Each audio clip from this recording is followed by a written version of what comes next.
2 weeks from now, I would give you a different answer. That's just sort of what I've been listening to these days. All right, well, one last. Before we move on to our one-on-one interviews. Yeah, I have a message and question from Lea. Oh, good. I asked her what to ask you, and she said, I wouldn't know what to ask, except maybe who were your influences as you were growing up, or if there were anything else that you wanted to be if not a musical theater composer and lyricist. I can answer both of those. I'll answer the second one first. If I hadn't been a musical theater composer and lyricist, if I hadn't been successful, I would have been a therapist, psychological therapist, and actually went to school a couple of times for that. And I still sort of am sorry that I couldn't do both, because I think I would have liked that very much. In terms of the influences, that's such a long list.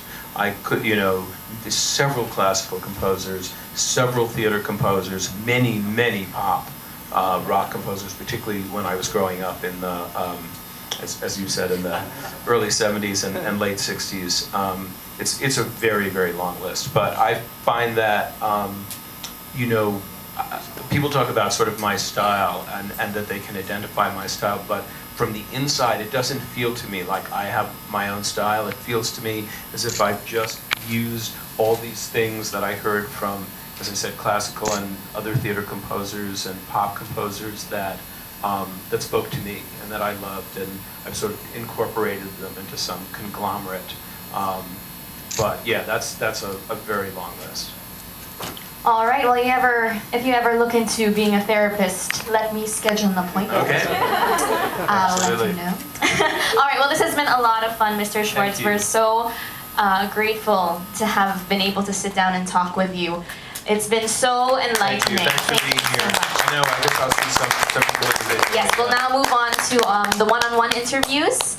And that's in the other room. So let me just say thank you to all of you for being here, getting out here early in the morning, and also through you to thank the people of Manila and the Philippines for supporting our show so wonderfully. And we'll just continue to try and give you a great show. Okay, thanks. Thank you so much, Mr. Schwartz.